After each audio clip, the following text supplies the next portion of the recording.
자, 사절로 가봅시다. 사절은 이제 가장 뭐랄까 철학적이고 근본적인 어떤 내용에 대한 환경에 대한 가장 이제 철학적이고 근본적인 내용에 대해서 다루는 환경에 대한 이제 세계관에 대한 문제들이 되겠습니다. 세계관.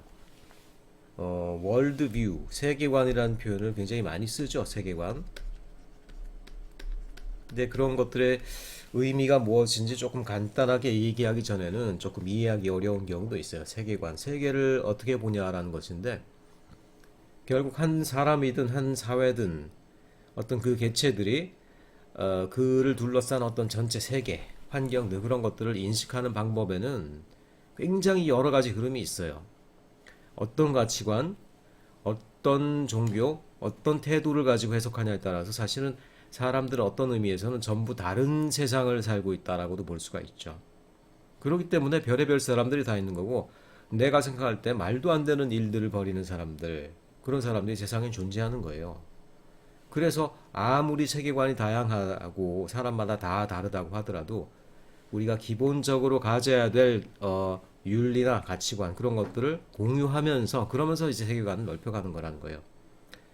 마찬가지입니다. 그래서 환경에 대한 세계관도 마찬가지예요. 어떤 사람들은 환경에 대한 세계관이 지나치게 좁거나 아니면은 특이해서 환경을 유지하고 보존하고 모든 사람들과 함께 살아가는 데 있어서 굉장히 불리한 행동을 하는 사람들도 많이 있을 수 있더라는 거예요. 그래서 특별히 환경에 대해서 바람직한 긍정적인 세계관, 또 세계관이라는 건 지난번에 우리 과학을 배울 때도 얘기했지만 또 패러다임에도 굉장히 많은 영향을 받습니다. 한 시대의 패러다임은 그 시대 사람들의 세계관에 또 영향을 미쳐요. 그래서 좋은 패러다임을 가지는 것들, 그런 것들이 또 세계관의 중요한 요소들이다라는 거예요. 자, 가장 간단하게만 얘기해서는 세계관이라는 것은 무엇이 중요한가, 무엇이 중요한가, 무엇이 더 중요한가, 무엇이 중요한디, 거기에 어떤 것들이 영향을 미칩니까? 그 사람의 가치관, 그 사람의 인생의 어떤 역정들, 그 사람의 종교, 뭐 이런 것들이 굉장히 영향을 미쳐요. 그래서 어떻게 보면 100이면 100 사람들이 다 다른 세상을 살고 있다라고도 볼 수 있어요. 하지만 그럼에도 불구하고 이 세상이 깨져버리지 않는 것은 뭡니까? 공통으로 가지는 세계관이 있죠. 공통으로 가져야 될 윤리, 공통으로 가져야 될 가치관, 이런 것들이 있고 나서 좀 이제 다양한 세계관을 가지게 되는 거예요. 환경에 대해서도 마찬가지입니다. 자, 우리 둘러싼 생태계 자연 환경을 바라보는 방식도 굉장히 여러 가지가 있어요. 근데 그럼에도 불구하고 그 환경에 대한 기본적인 윤리나 가치관을 갖추지 않는 사람이 많다라고 그러면은 그 환경은 보존될 수가 없겠죠. 그래서 우리가 옳은 가치관, 바람직한 윤리의 의식에 근거한 세계관을 가지는 하는 것들은 굉장히 중요한 일이다라는 거예요. 여러분의 가치관이 주로 어떤 것들을 향하고 있느냐, 사람들의 기본적인 필요를 향하고 있느냐, 사람들이 요구하는 어떤 모든 것들, 또 어떤 전반적인 건강성, 그리고 생태계의 어떤 보존들, 이런 것들 가운데 여러분들이 다 중요해요. 물론 다 중요한데 가치관이라는 건 다 중요하지만 그 중에 여러분의 우선순위는 어떻게 향해 있냐라는 거, 거기서 이제 가치관이 나오는 거라는 거예요. 그래서 다 중요한데 이런 것들 중에 여러분의 가치관은 어떤 구조로 분포하고 있느냐, 거기에 따라서 복잡 미묘하게 조금씩 다른 사람들의 세계관이 나타나게 된다라는 거예요. 자, 그래서 이 책에서는 세 가지의 세계관을 소개하고 있어요. 세 가지. 그래서 설명들이 쭉 나오는데 첫 번째, 뭐 두 번째, 세 번째가 나오는데 내용들이 좀 이렇게 텍스트로 나오니까 조금 읽기가 어렵죠. 바로 요 요약한 그림으로 한번 넘어가 봅시다.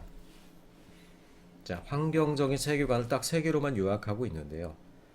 물론 이런 것들은 이 세 가지가 대표적인 유형이라는 것이지 이 세 가지만으로 전체 세상의 사람들의 세계관이 다 요약된다라는 것은 아니다라는 거예요. 아까도 얘기했지만 100명의 사람이 있으면 100명이 모두 다른 세계관을 가집니다.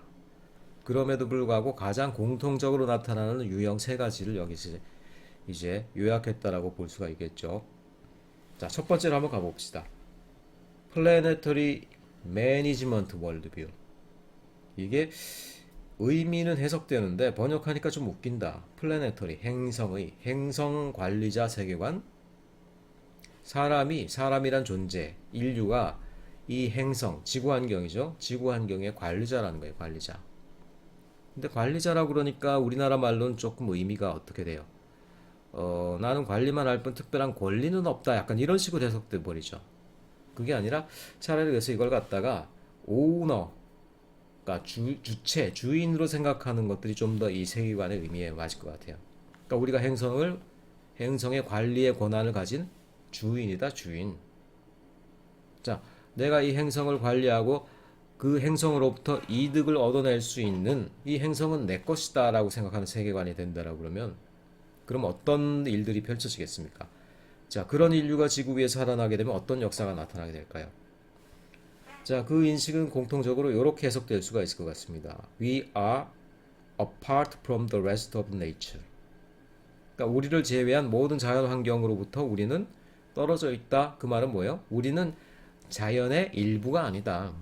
일부가 아니라는 건 뭡니까? 나는 자연을 소유하고 자연은 나의 객체야, 객체. 나는 주체야. 그렇기 때문에 나는 주체는 객체를 활용할 수 있죠. 나의 생존을 위해서 이용할 수 있죠. 경우에 따라서는 그러다 보면 어떤 일도 나타나요?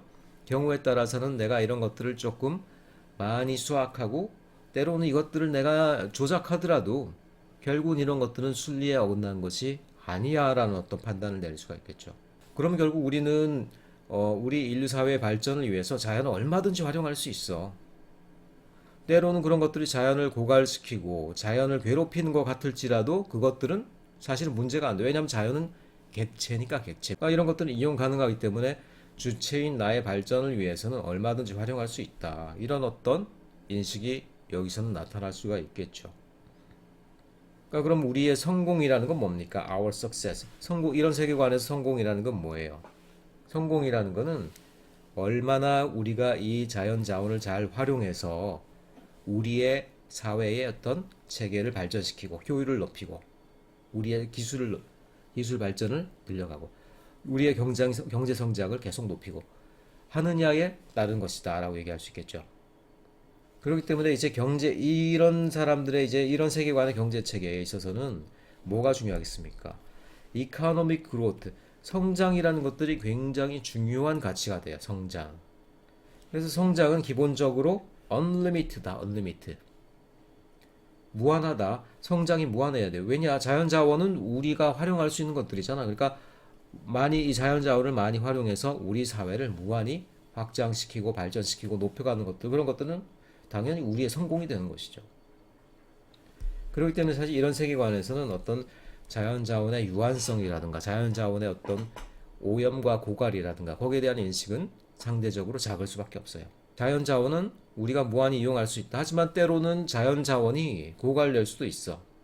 하지만 그런 경우에도 우리는 또 우리에게 주어진 또 다른 어떤 가치관인 기술이라는 것들, 과학 기술이라는 것들, 그런 걸 이용해서 얼마든지 또 대체 자원을 마련할 수 있다. 그렇기 때문에 자연이라는 건 우리에게 무한한 거나 마찬가지다라는 그런 믿음이 있더라는 거예요. 이런 세계관이 여러분 그런데 어디서 많이 나타났을 것 같습니까? 보통 사람들이 얘기하기를 서구의 한창 서구가 이제 정복에 나서고 과학기술 과학 결정론의 시대가 되고 또 많은 식민지를 개척하던 시기가 있었죠. 이른바 제국주의 시대.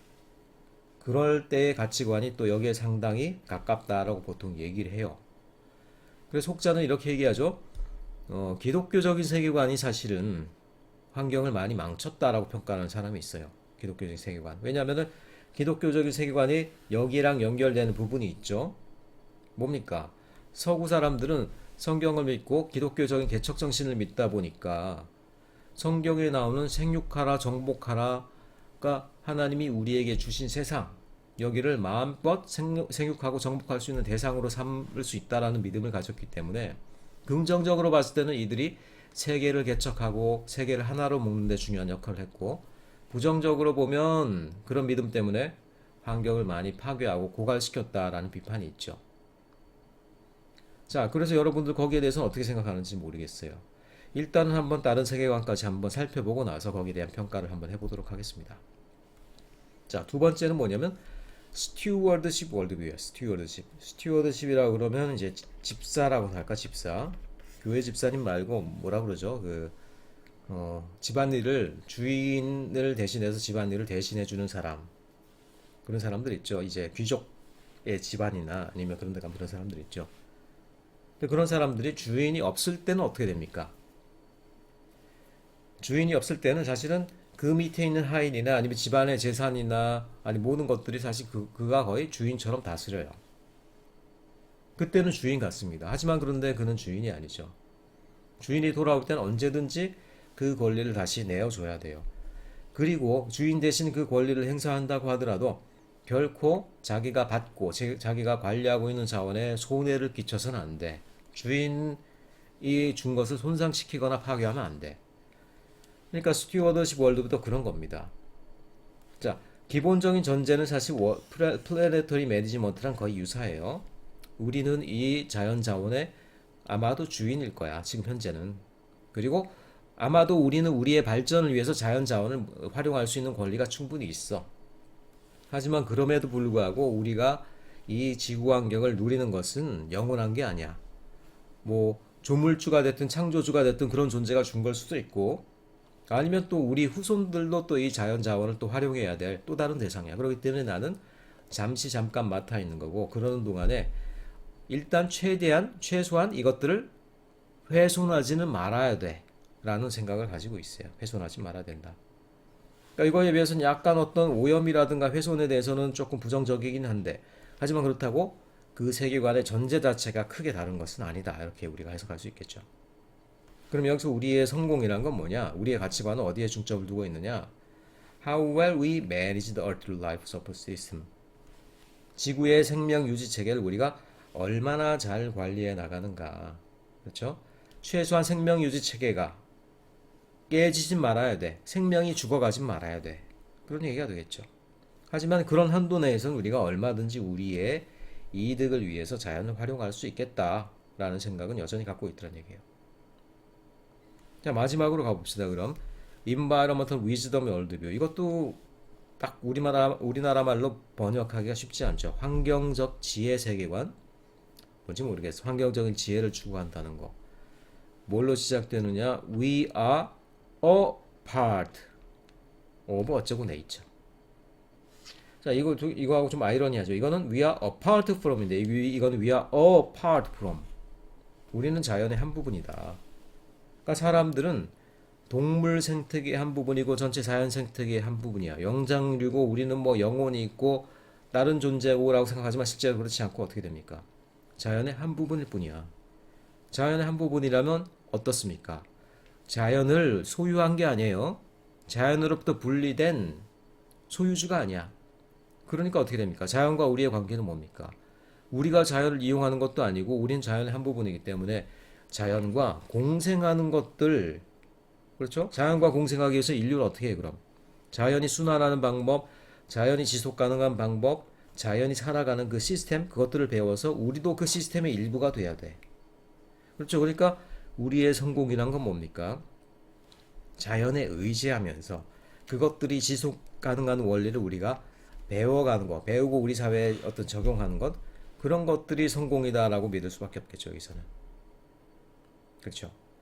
요런 세 가지 종류의 세계관이 있다. 그리고 특별히 이런 것들은 이 책에서는 동양 사상 영향, 동양 사상 특별히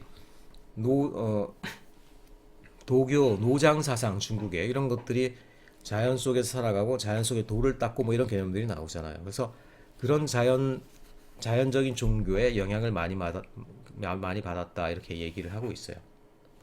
자, 어떤 세계관이 맞는 걸까요? 맞고 틀리는 그거는 당연히 없겠죠. 그리고 사실 우리 속에는 이 세 가지 세계관이 또 섞여 있고 경합하고 있고 이런 거지 분명하게 우린 이거다 저거다라고 얘기할 수는 없어요. 자, 그러면 일단 우리가 여기 이쯤에서 우리 이제 기독교적인 세계관의 얘기가 나왔으니까 한번 기독교적인 관점에서 환경을 바라보는 세계관은 어떤 것이 되어야 되는가를 한번 우리 논의해 보기로 해요. 뭐 논의라고 하지만 실제로 뭐 나 혼자 얘기하는 것이 되겠지만 여러분 그 전에 한번 그러니까 서구 문명 중에서 이제 기독교 문명이 환경을 파괴하는데 일조를 했다라고 하는 비판에 대해서 우리가 먼저 한번 그럼 생각을 해보도록 합시다. 그러니까 결국 그 근거가 되는 거는 창세기의 이 구절인 것 같아요.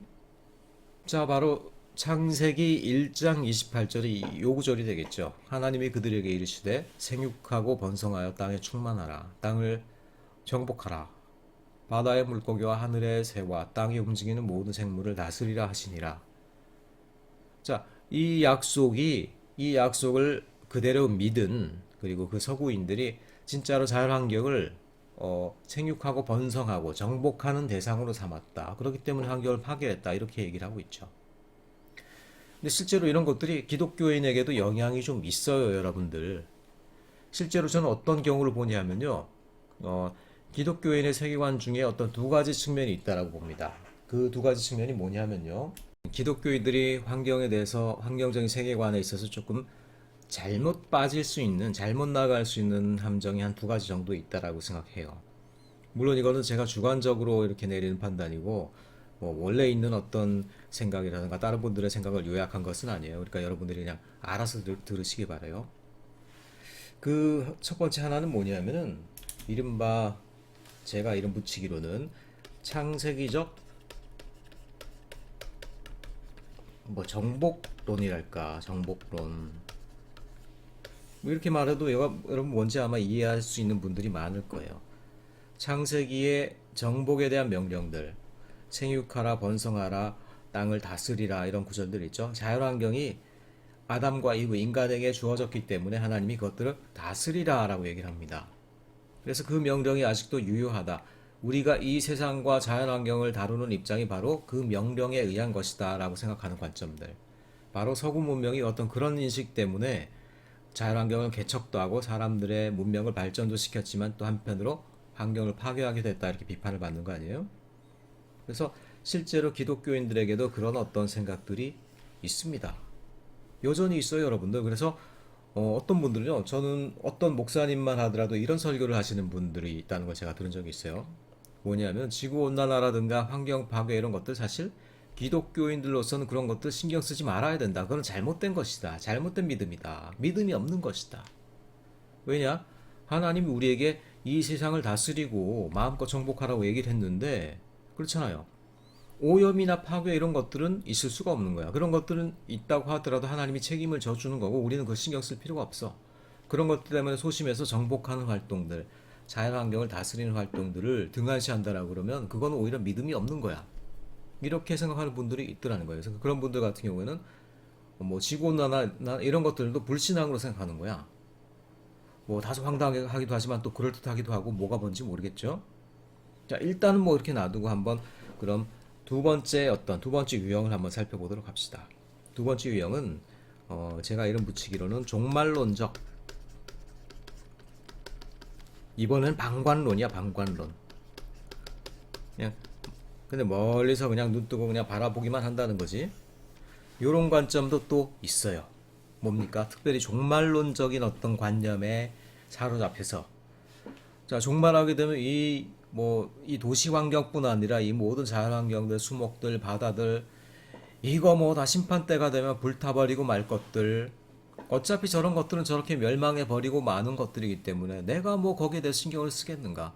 보존해봤자 뭐해 다 종말 때가 되면 불타버릴 텐데 심판을 받게 되면은 다 한 줌의 죄가 될 것을 말이야. 내가 못하러 저걸 신경 쓰고 보존하느니 뭐니 하면서 노력을 하느냐. 난 그냥 기도원 가서 기도나 하고 말련다. 약간 이런 관점들 있죠. 자, 이 두 가지가 우리 기독교인들이 어떻게 보면 신앙을 가졌다는 사람들이 가질 수 있는 어떤 잘못된 방향성이 아닌가 이런 생각이 들어요.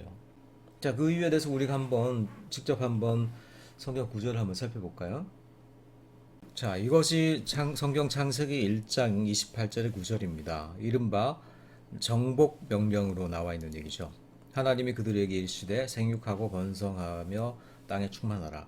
자, 이 말만 보고 본다라고 그러면 우리가 땅을 정복하고요.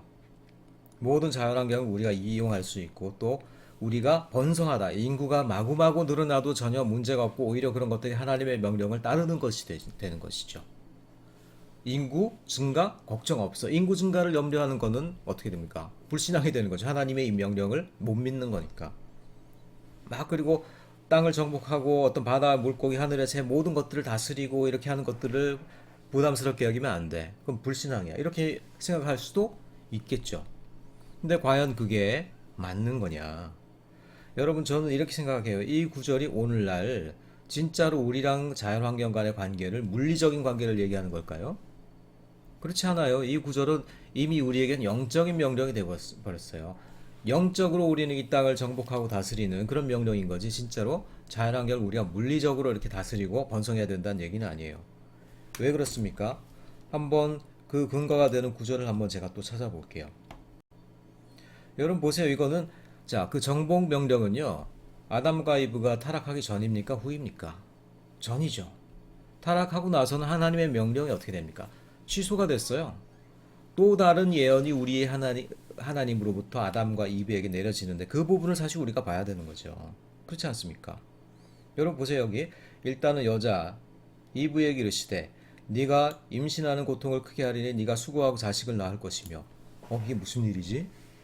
그 전에는 자 1장에서는 타락하기 전에는 번성하는 것들, 인구가 늘어나고 자식을 낳는 것들이 하나님의 명령이었고 아주 자유로운 축복이었죠.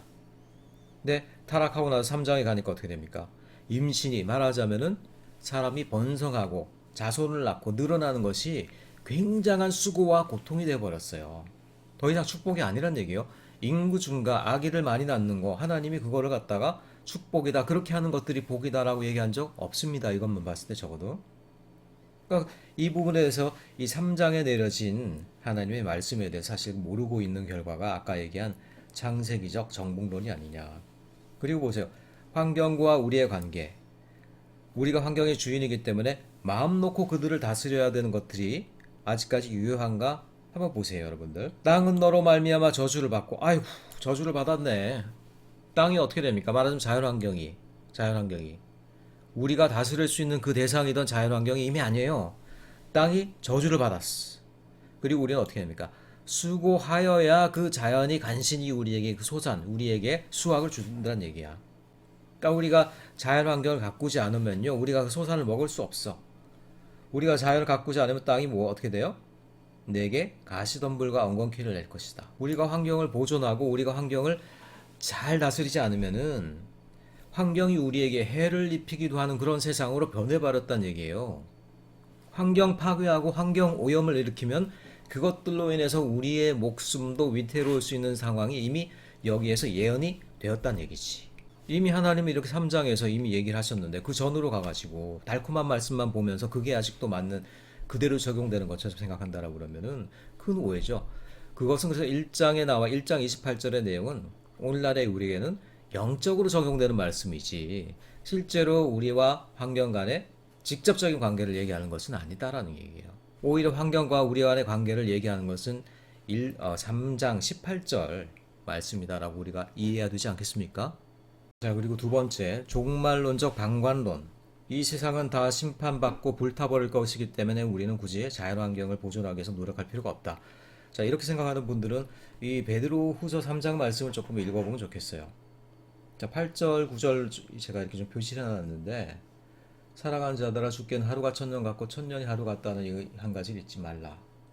주의 약속이 어떤 이들은 더디다고 생각하는 것이 더딘 것이 아니라 오직 주께서는 너희를 대하여 오래 참으사 아무도 멸망하지 않고 다 회개하기에 이르기를 원하시느니라. 이 말씀 뭡니까? 종말이라는 건 분명히 있어요. 이 세상의 심판이라는 건 분명히 있어요. 그런데 아이러니하게도 하나님은 그 심판을 원하지 않는 분이라는 거예요. 심지어는 그러지 않을 것을 알면서도 하나님은 그럼에도 불구하고 모든 사람이 회개하기를 끊임없이 기다리고 계신다. 그렇게 회개하기를 기다리고 기다렸더니만 벌써 얼마가 지났다고요? 2000년이 이틀처럼 지나버렸어. 2000년이. 하루하루 기다리다 보니까 2000년이 기다렸다는 거야. 그러니까 이것이 바로 하나님의 어떤 종말을 앞둔 심판을 앞둔 하나님의 마음을 설명하는 거다. 뭡니까? 하나님은 종말을 기뻐하는 분이 아니에요. 이 세상 빨리 불태우고 손 한번 봐줘야 되겠다라고 주먹을 부드득부드득 그리는 사람이 아니라는 것이죠. 종말을 원하지 않아요. 이 세상이 오랫동안 있으면서라도 모든 사람들이 회개하기를 지금도 기다리고 계신다. 그런데 기독교인들이 돼가지고 빨리 이 세상 불탔으면 환경 파괴고 뭐고 다 상관없고 그냥 빨리 불타고 심판받고 구원 얻었으면 그거는 하나님의 마음을 이해한 사람이 아니죠. How can he live more sustainably? 우리는 어떻게 하면 보다 지속 가능하게 살아갈 수 있느냐. 좋은 세계관도 가지고요. 좋은 인식도 가지고 좋은 윤리도 가져야 되고. 그래서 그럼 우리가 그런 것들을 동원해서 어떻게 지속 가능하게 살아갈 수 있느냐. 자, 첫째, 우리는 environmentally literate 해야 됩니다. 제가 첫 시간 수업 오리엔테이션 때 얘기한 적이 있었죠. 여기 I를 붙이면은 반대말이 돼요. 환경적으로 무지한, 인식이 없는 환경 문맹을 얘기한다고 했죠. I를 떼어내야 돼요. 환경적인 인식을 가져야 됩니다. 자, 환경적인 인식을 가진다는 것들, 그러기 위해서 우리가 이 긴 수업을 듣게 되는 거고, 환경에 대해서 많이 이제 생각하고 여러 가지 묵상을 하게 되는 거라는 거예요. 그리고 우리는 환경으로부터 배울 수 있어야 된다. 물론 아까도 얘기했지만 환경으로부터 가치관을 배우거나 진리를 배우거나 아니면 선악을 배우는 건 아닙니다. 지혜를 배우는 건 아니에요. 다만 자연 가운데 숨어 있는 섭리가 지속 가능할 수 있는 원리, 그리고 유지가 되고 보존되고 다양성이 항상 남아 있을 수 있는 원리, 그런 원리를 배우는 것입니다. 그리고 우리의 삶은 어떻습니까? Living more simply and lightly on earth. 단순하고 가볍다. 단순하고 가벼워야 된다. 그러니까 우리가 지나온 길을 딱 보니까 지나온 길마다 우리 환경이 다 훼손돼 버렸네. 그러니까 발자국이 크게 남아 있어요. 그것은 바른 삶이 아닙니다. 우리가 지나가고 나서도 아무런 흔적이 없어야 돼요, 자연에. 그렇죠? 그런 삶을 우리가 바로 living simply and lightly라고 얘기한다는 거예요. 그리고 좀 더 나가서 때로는 우리는 좀 적극적으로 시민으로서 행동할 필요도 있어요. 환경을 파괴하는 잘못된 정책, 잘못된 세계관들이 넘치게 될 때 때로는 거기에 대해서 우리가 저항해야 될 필요도 있더라는 것이죠. 자, 이런 것들이 우리가 지속 가능하게 살아가는 기본적인 요령들이다라는 거예요. 우리가 가져야 될 기본적인 아이디어들, 기본적인 개념들, 생각들을 한번 살펴봅시다. 딱 세 개가 나와 있는데요. Natural Capital Matters. 자연 자본이 중요한 겁니다, 여러분들. 우리는 근데 자연 자본이 중요하다고 생각하지 않죠? 뭐가 중요합니까? 우리 주머니 속에 있는 돈, 화폐 종이 쪼가리잖아요. 동전 그냥 뭐 금속 덩어리잖아요. 그게 사실 중요한 게 아니라 그런 것들이 존재 가능하게 하는 모든 자연 자본이 있기 때문에 그런 것들이 이제 우리가 경제 생활을 누릴 수 있는 거죠. 근데 우리는 자연 자본은 그냥 아무렇지도 않게 낭비해 버리면서 그런 것들로 인해서 발생한 재화들, 서비스들, 그거는 그냥 귀중한 줄 알고 있더란 얘기야. 모순이죠, 모순. 자, 그런 모순에 빠지면 안 됩니다. 우리가 가진 모든 것보다도 그 근원이 되는 자연 자본이 더 중요하다는 사실을 알아야 돼요. 그리고 our ecological footprint, 이게 무슨 얘기인지 벌써 1, 2장에서 얘기를 했죠. 그런 것들은 굉장히 지금 엄청난 규모로 늘어가고 있다. 거기에 대해서 우리가 인식을 가져야 된다. 그리고 지구상의 지금 환경과 기후가 변해버릴 정도로 지금 그런 것들이 돌이킬 수 없을 정도로 변해버리는 시기에 있기 때문에 거기에 대해서 우리는 분명히 또 인식을 갖고 있어야 된다. 이런 얘기들을 하고 있어요. 자, 우리는 그래서 environmentally literate 해야 됩니다. 환경적으로 의식이 있어야 돼요. 환경적으로 깨우침이 있어야 돼요. 인식이 있어야 돼요. 환경적으로 인식 없는 사람이 이 세상의 중요한 리더가 되면 얼마나 큰 그런 재난이 되겠습니까? 우리 모두 특별히 리더가 되길 원하는 사람들은 환경적으로 여러분들이 literate 하는 사람이 돼야 된다는 거예요. 그럼 환경적으로 literate 하다는 건 뭘까? 그걸 한번 기준을 한번 삼아 봅시다. 기준들. 이 책에서 적어도 이런 정도를 대답할 수 있고 그리고 이런 요소들에 대해서 여러분들이 알고 있어서 누가 물어보면 한 5분 정도 이렇게 그래도 설명할 수 있다? 그럼 여러분들은 과감하게 환경적으로 리터레이트한 사람이다. 환경적으로 인식이 있는 사람이다 라고 결론을 지을 수 있다는 거예요. 한번 볼까요? 여러분들 이제 학기 끝날 때 됐으니까 여기에 대해서 어느 정도 대답할 수 있나 한번 스스로 점검해 보세요. 자, 첫째, How does life on Earth sustain itself? 어떻게 생명체들이 이 지구상 위에서 지속 가능하게 유지가 되는가? 예를 들어서 그리고 환경적인 지혜라는 건 뭔가? 환경적인 세계관은 어떤 것들이 있는가? 바로 앞에서 배운 것들이니까 이런 것들은 여러분들이 응답이 가능하겠죠? 대략 누가 이렇게 물어보면, 동생들이 물어보면 어느 정도 한 5분 정도 이렇게 떠들고 뭐 이렇게 얘기할 수 있는 실력 돼요? 그러면 여러분들은 이제 환경적인 인식이 이제 생기기 시작한 사람이다. 이렇게 얘기할 수 있겠죠. 자, 컴포넌트로 가봅시다. 여기 나오는 개념이나 이런 구성 요소들에 대해서 여러분들이 대답하고 설명할 수 있을까? 예를 들어서 Three Scientific Principles of Sustainability. 지속 가능성의 세 가지 과학적인 원리. 이거 어디서 본 것 같은데 기억은 안 나고 그러죠. 기억나고 안 나고 차원이 아니라 여러분들이 환경에 대한 인식이 몸에 체화가 돼 있으면요, 바로바로 나와. 환경은 뭘 통해서 유지가 됩니까? 태양광으로서 모든 에너지가 흘러 들어오는 거예요. 하늘의 빛으로부터 모든 생명이 탄생하게 됩니다. 태양 에너지에 대한 의존. 그렇죠? 둘째, 그로 인해서 발생하는 지구상의 모든 자원들, 케미컬들, 뉴트리언트들 어떻게 돼요? 끊임없이 순환한다라고 했죠. 끊임없이 순환한다. 돌고 돌고 끊임없이 순환한다. 또 세 번째는 뭐예요?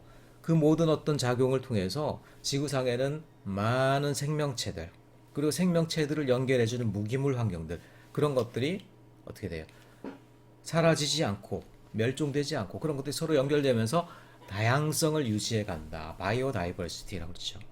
자, 그런 세 가지가 지속 가능성을, 자연계의 지속 가능성을 구성하는 세 가지 원리다라는 거예요. 자, 등등등등 그런 것들. 이런 것들에 대해서 여러분들 이런 개념들에 대해서 설명할 수 있다. 그럼 여러분들은 환경적인 인식이 있는 사람들이라는 거야. 그리고 이미 여러분 눈치를 챘겠지만 기말 다 돼서 이제 이걸 보여드려서 미안한데 여기에 있는 것들이 상당히 많이 또 시험 문제에도 여러분 바로 그냥 난 거를 볼 수 있죠. 어떻게 하겠어요? 이 책에서 이 저자가 이런 것들이 책의 중심이라고 하는데 내가 이것들을 시험에 어떻게 내지 않고 배기겠냔 말이지. 지금 와서 알게 되니까 좀 안타깝죠. 어쨌든 이런 것들이 이 책의 내용을 요약하는 또는 환경과학을 요약하는 굉장히 중요한 개념들이다라는 거예요. We can learn from nature. 자연환경으로부터 배워야 됩니다. 그러기 위해서는 우리는 자연환경에 대해서 감각을 좀 발달시켜야 돼요. 감각. 여러분들은 지금 너무 인공적인 환경에 살고 있고 PC방에서 이제 죽돌이 생활하고 막 그렇게 하다 보면 인터넷 앞에서 주행일 2시간, 4시간 있다 보면 자연환경을 여러분들이 제대로 못 배워. 책으로 배우고 뭐 그래가지고 되겠어요? 자연을 직접 느껴야 됩니다. 여러분, 저는 환경운동가들이 많이 타락한 경우들이 많아요. 정치화되고 뭐 이렇게 돈 문제 뭐 여러 가지 뭐 생기는 것들 많이 봤어요. 근데 저는 그 원인을 근본적으로 왜라고 생각하냐면은 그분들이 말이 환경운동가지 자연환경을 느끼는 감각이 없다. 자연환경을 느끼고 그 안에서 교감할 수 있는 사람이면요, 내가 볼 때 타락도 못할 것 같아. 그렇지 않습니까, 여러분들? 자연에 가서 아침에 뜨는 해를 갖다가 그 앞에서 명상할 수 있고, 자욱히 올라오는 물 한 개를 이렇게 느낄 수 있고, 저녁 지는 노을을 이렇게 시간 내서 보면서 하루를 갖다 반성할 수 있는 사람이 어디 가서 갑자기 뭐 연쇄살인범 되고 막 이런 경우가 있을 수 있을까? 물론 그런 꼭 제가 진리를 말하는 건 아니지만 어쨌든 저는 개인적으로 이렇게 생각해요. 자연을 느낄 수 있는 감각이 있는 사람은 그 사람은 내가 볼 때는 옳은 사람이다. 우리가 믿을 만한 사람이다. 이런 생각을 많이 해요. 성경에서도 실제로 이 모든 율법 이전에 자연으로부터 하나님이 우리에게 주시는 계시가 사실은 너무나 이미 많이 있다라고 얘기를 하고 있죠. 우리가 많이 그런 것들을 잃어버렸어요. 하지만 어떻게 됩니까? 지금이라도 우리가 그런 감각들을 깨우치고 개발을 해야 되겠죠. 간디 얘기가 갑자기 나오네, 간디. 자, 자연에 대한 직접적인 얘기는 아니지만 이런 얘기를 했어요. Principle of Enoughness. 만족함의 원칙이라고 할까? 어떤 얘기를 했냐면 간디가 신은 우리에게, 창조주는 우리에게 모든 사람이 부자가 될 수 있는 부를 준 적은 없다. 하지만 모든 사람이 잘 살 수 있을 만큼의 부는 주었다. 모든 사람이 만족할 만큼의 부는 주었다. 무슨 얘기예요? 우리에게 주어진 이 자연 자원을 잘 활용하면 모든 사람들이 충분히 잘 살 수가 있다는 얘기야.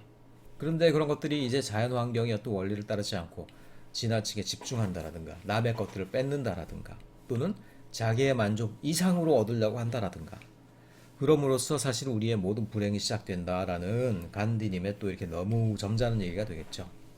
넘어갑시다. 그래서 우리가 좀 더 지속 가능하게 살아가기 위한 여러 가지 가이드라인들 얘기 나와 있어요. 어떻게 살아가면 되느냐. 찬찬히 시간 될 때 읽어보도록 하세요. 자, 그리고 또 우리가 자연 환경에서 배우고 지속 가능한 삶을 살려면은 잘못된 함정으로부터 우리가 벗어나야 돼요. 잘못된 뭡니까? 멘탈 트랩. 정신적인 함정이에요. 정신적인 함정. 우리가 빠지는 정신적인 함정.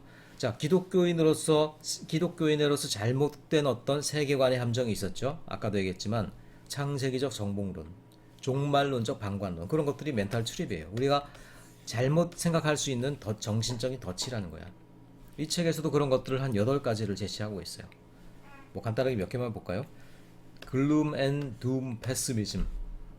글룸 앤 둠 하면 이게 우리나라 말로 딱 떨어지는 번역은 없는데, 어쨌든 글룸 하면 굉장히 우울하고 답답하고 좌절스러운 거죠. 둠 하면 죽었다. 우울함과 죽음의 뭡니까? 패시미즘. 비관주의. 뭡니까? 이거 뭐 환경 파괴되고 지구온난화에 지금 늘 미세먼지. 일단 지구는 끝났어. 우리가 할 수 있는 일 없어. 비관 축 늘어지고. 이래가지고는 아무것도 변하는 거 없죠. 그 반대도 한번 볼까요? 반대. 그 반대는 뭐냐면 optimism인데, 뭐 때문에 optimism이야? blind technological optimism. 거의 눈먼 기술 맹신. 기술을 너무 믿기 때문에 맹신적인 낙관주의가 빠졌어. 이런 사람들이 있어요. 야, 지구온난화? 야야야, 조만간 기술이 다 해결해. 그거 뭐 검증된 것도 아니잖아. 야야, 다 그냥 기술로 언젠간 다 해결돼. 걱정 마. 이런 사람들 있죠. 근데 그런 사람들 보면 대부분 과학자가 아니에요. 기술에 대해서 이해를 못하는 사람. 꼭 뭐 이런 얘기 하기 좀 미안하지만 문돌이가 꼭 그런 얘기를 해보면은 이상하게, 과학자들은요, 과학 알고 환경을 제대로 분석하는 사람들은 그런 얘기 쉽게 못해. 그런데 뭐 그런 것들 제대로 배우지도 못한 사람들이 때로는 너무 용감하게 얘기를 하더라고요. 여러분, 사회를 잘 관찰해 보세요. 실제로 환경이나 기술에 환경적인 낙관주의 이런 사람들이 제대로 환경을 배운 사람들이 아닌 사람들이 그런 소리를 하는 경우가 많습니다. paralysis by analysis. 분석만 하다가 마비가 되었다. 그러니까 계산기만 두들기다 날이 샌다는 얘기예요. 행동을 해야 되는데 분석만 하고 있으면, 여러분, 비전이라는 거는 때로는 계산기를 집어 던지고 났을 때 생기는 겁니다. 계산기만 두들기다 보면 우리가 비전을 가지기 어려워요. 때로는 우리가 도약을 해야 될 때가 있습니다. 계산기를 집어 던지고. 그리고 간단하고도 쉬운 답을 믿어야 돼요. 꼭 말 많고 복잡한 사람들 있죠. 아니, 그러니까 어쨌든 지구온난화가 어쨌든 간에 탄소를 줄이자는 건 나빠요? 폐기물을 줄이자는 건 나빠요? 아니지. 너무나 간단한 답변이에요. 우리가 가야 될 길이 이런 절대로 복잡하지 않습니다. 우리가 해야 될 행동들이 분명해요. 애매한 거 별로 없어. 여러분, 어머니 아버지한테 가가지고 어머니 아버지, 내가 어떻게 살아가야 될지 진짜 진리를 갖춰주세요, 막 이렇게 얘기해 보세요.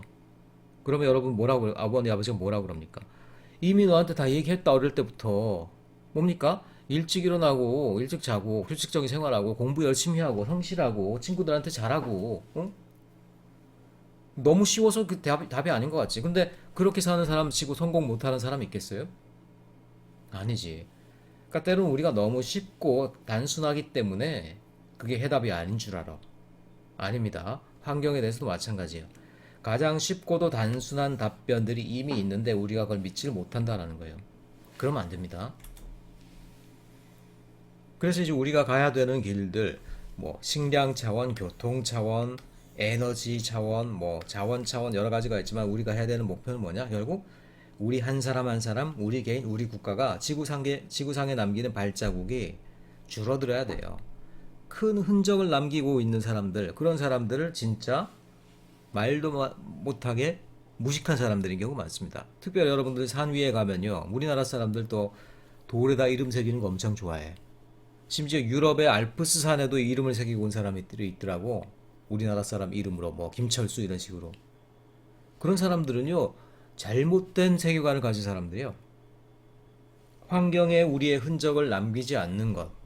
환경에 우리 흔적 남긴다는 건 뭐예요? 다 오염이고 훼손이잖아요. 그렇지. 그러지 않으려면 우리가 어떻게 됩니까? 우리가 가벼운 존재가 돼야 돼요. 우리가 자연환경을 마음 놓고 돌아다녀도 거기에 발자국이 남지 않는 사람이 돼야 돼요. 그게 바로 우리가 지속 가능한 삶을 사는 의미가 된다는 것이죠. 그리고 또 하나 우리가 명심해야 될 거는, 지속 가능한 모든 원리, 지속 가능성으로 우리가 나아가는 모든 방향성들은 서로 따로따로 있는 것들이 아니에요. 이것도 해야 되고 저것도 해야 되고 너무 힘들다 복잡하다가 아니에요. 서로 다 연결돼 있어요, 여러분들. 환경 문제가 뭐랑 연결된다고 그랬어요? 가난의 문제랑도 연결되고 여성 인권의 문제랑도 연결되고 그 모든 것들이 엮여 있다라고 그랬죠. 그래서 그런 것들은 한꺼번에 다 풀어지는 구조에 있지 이것도 해결하고 저것도 해결하고 그런 구조가 아니라는 거야, 다행히. 뭡니까? 예를 들어서 효율을 높이는 것들, 생태 다양성을 보존하는 것들, 에너지를 잘 변환시키는 것들, 그리고 오염을 줄이는 것들, 이런 것들이 뭡니까? 따로따로 해결해야 될 숙제들이에요? 아니지. 모든 것들이 한꺼번에 연결돼서 풀려나가는 문제지. 생각보다는 단순한 문제입니다. 생각보다는. 우리에게 주어진 많은 과제인 것 같지만 사실은 또 한 가지의 과제일 수도 있더라는 거예요. 지금 현재 우리의 사회 경제 체계는 여기 벌건 대를 중심으로 가고 있는데 보다 지속 가능한 원리에 중점을 둔 이런 쪽으로 나아가야 되지 않냐, 이 책에서 제안을 하고 있네요. 그래서 지구 환경을 우리가 보존하고 또 환경적인 혁신을 이루기 위해서 정치, 경제와 그리고 윤리, 철학 모든 부분에서 우리는 좀 새로운 방향성을 정립해야 된다. 우리 사회를 지속 가능성이라는 테마를 중심으로 개혁해 나가야 된다. 이런 얘기들을 하고 있습니다. 그렇게 될 때 결국은 우리는 어떤 사회적인 분위기나 경제적인 체계나 아니면 기술 이 모든 것에 있어서 이런 급속한 변화를 이끌어낼 수 있겠다. 지금 현재는 그 변화가 너무 낯설고 보이지 않는 완만한 것일 수 있어요. 하지만 이런 것들이 점점 퍼져나가서 사회의 어떤 변화를 몰고 오게 될 때 어느 순간에는 그런 것들이 탄력을 받아서 우리 사회의 큰 개혁적인 변화로 나아갈 수 있지 않겠냐, 이렇게 이 책에서는 얘기를 하고 있습니다. 17장의 마지막 결론적인 내용에 해당하는 부분들이 되겠어요. 여러분 어떻습니까? 17장 내용도 많고 그러면서 한 학기 배웠던 것들을 또 이렇게 총체적으로 요약하면서 또 우리 개인의 결심 부분까지 또 이렇게 끌어내주고 있죠. 여러분들이 어떤 사람으로 살아가는가에 대해서는 아직도 많은 기회가 열려 있어요. 많은 기회가 열려 있습니다. 여러분들이 어떤 세계관을 가지는가에 대해서도 여러분들이 선택할 수 있는 바는 앞으로도 너무 많아요. 하지만 적어도 환경에 대한 부분에 있어서는 여러분들이 어떤 가치관을 가져야 될지 여기서 좀 명백한 공통의 어떤 분모를 가졌으면 좋겠습니다. 지속 가능성이라는 것들, 환경 보존이 결국 우리에게 어떤 의미가 있는가, 또 우리가 사회가 발전하고 또는 개선해 나간다는 것들이 어떤 의미인가, 그런 것들에 대해서 여러분들이 깊이 좀 깨닫고 이 책을 통해서 이 학기의 어떤 수업을 통해서 깨달았다라고 그러면 그거는 이제 여러분 굉장히 또 중요한 계기가 되겠구나, 이런 생각이 듭니다. 여러분 한 학기 동안 너무 수고하셨고요. 이 환경과학 내용들 한 학기만의 어떤 배움으로 끝나지 않고 여러분 전공 또 여러분 삶 그 모든 것들에 좀 이 깊숙한 원리로 자리 잡을 수 있기를 바라면서 이만 마치도록 하겠습니다. 여러분들 어쩌다 보니까 이렇게 온라인으로 기말까지 계속 달리게 되고 여러분들을 현장에서 직접 못 만나고 결국 이게 화면상으로만 보게 됐네요. 그래서 그냥 마무리하기에는 조금 아쉬워서 다시 한번 얼굴을 이렇게 좀 내밀었습니다. 그동안 강의에서도 이제 얼굴 좀 넣어서 할까 했는데 아우 뭐 이게 내가 밤에 와서 녹화하고 그러다 보니까 상태가 별로 썩 안 좋을 때가 많아요. 그래서 카메라에 얼굴 넣기도 좀 미안하고 뭐 그래가지고 이제 그냥 얼굴은 안 넣었습니다. 어쨌든 좀 아쉽고요.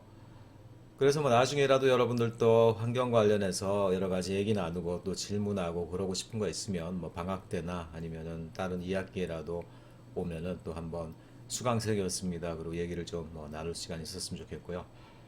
어, 모르겠습니다. 지금 조금 일찍 찍어 놓고 있는 건데 기말이면 여러분 이 지금 바이러스 관련한 상황이 어떻게 될지 모르겠어요. 근데 아마 내가 볼 때는 학기 개강을 하기가 쉽지가 않을 것 같아요. 1학기 전체로. 그리고 아마 사회적 격리도 좀 계속될 것 같고 그래서 우리의 좀 삶의 태도, 삶의 문화, 방식 이런 것들까지도 좀 다 달라지는 굉장히 이제 심각한 상황이 아닌가 싶습니다. 그렇다고 하더라도 여러분들 또 젊은 열정을 너무 이제 누르지 말고 뭐 모이고 클럽 가고 어디 사람 옹기종기 붙어서 뭐 이렇게 뭐 좋은 자리 가지고 이런 것들은 조금 어려워지겠지만 그렇다고 하더라도 여러분의 어떤 젊은 시간들은 계속 소중하잖아요.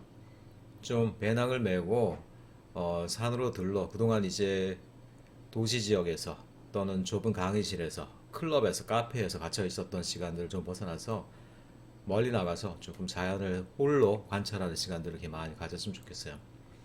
자, 그런 측면에서 여러분 생태 지역을 답사하는 과제 내줬죠. 그거 아직도 아는 사람이 있으면 조금 내가 시간을 더 연장해 드릴 테니까 조금 그 핑계로 자연을 한번 훌쩍 떠나서 자연을 탐색하는 그런 시간들 여러분 좀 가졌으면 좋겠습니다.